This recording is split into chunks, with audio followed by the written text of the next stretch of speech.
final score from Shaftesbury Park: Dings Crusaders 26, Blackheath 43, and 7 tries for Blackheath. Venue has seen a fair few sides come unstuck this season, but although Blackheath saw a lead wiped out twice in the opening period, they always looked pretty much in control throughout the game. They took the lead on just 6 minutes, Jake Lloyd going across via Oscar Hurskey-Douglas's inside ball. Dings knocked on twice on the club goal line before they eventually drove hooker Thomas William across.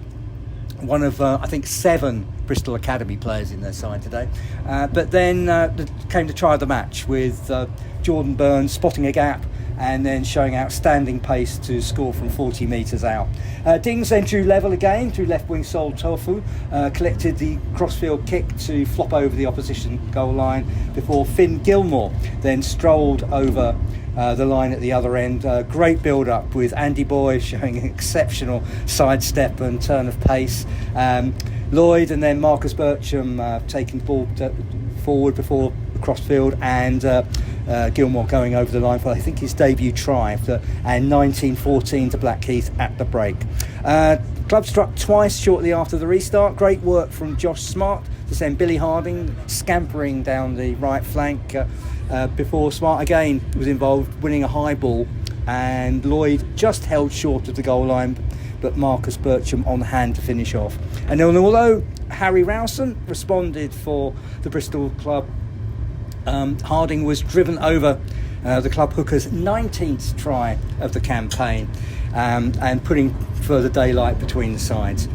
Dings fullback Tom Foote did collect a 4th try for the hosts, but the last word fell to Blackheath, with Orky Slowick having a great game in his second match at fly half, hacking on a loose ball, and then Matt Armstrong grounding to close out the match. And I'm delighted to say I've got Billy Harding, with man of the match today with me.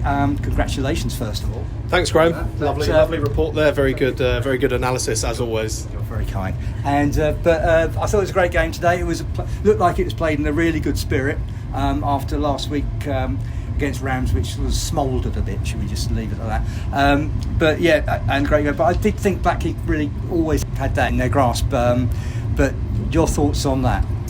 Yeah, we did a lot of analysis on Dings. They've got a 4G there. It's a fantastic track and ground that they've got, and it was always going to be an exciting game. 2 attacking teams wanting to throw the ball around, and yeah, we came out on the better side of it. Full credit to the boys. We are in a fantastic vein of form right now, and we want to finish the season extremely strong and keep this going. So yeah, it's awesome. It was a fun game today.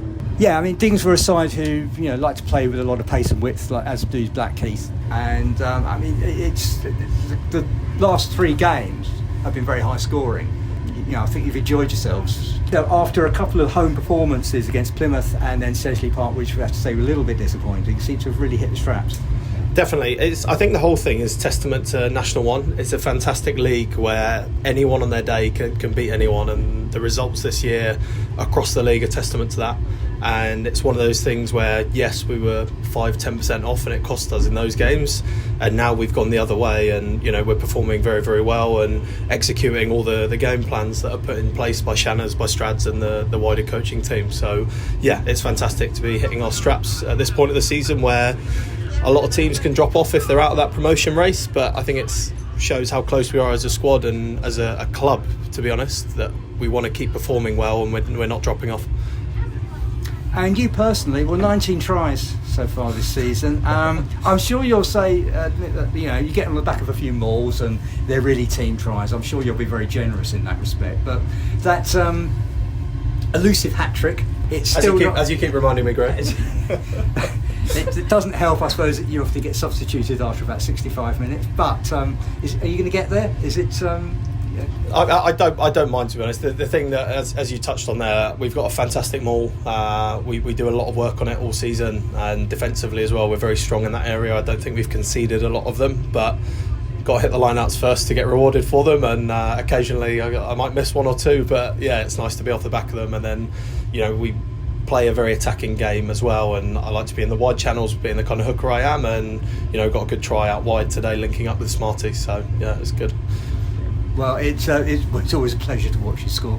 It's great, and it's a great pleasure to speak to you. Thank you. Congratulations on today, and thank you very much for your time. No, thank you, Graham. Love your work, as always.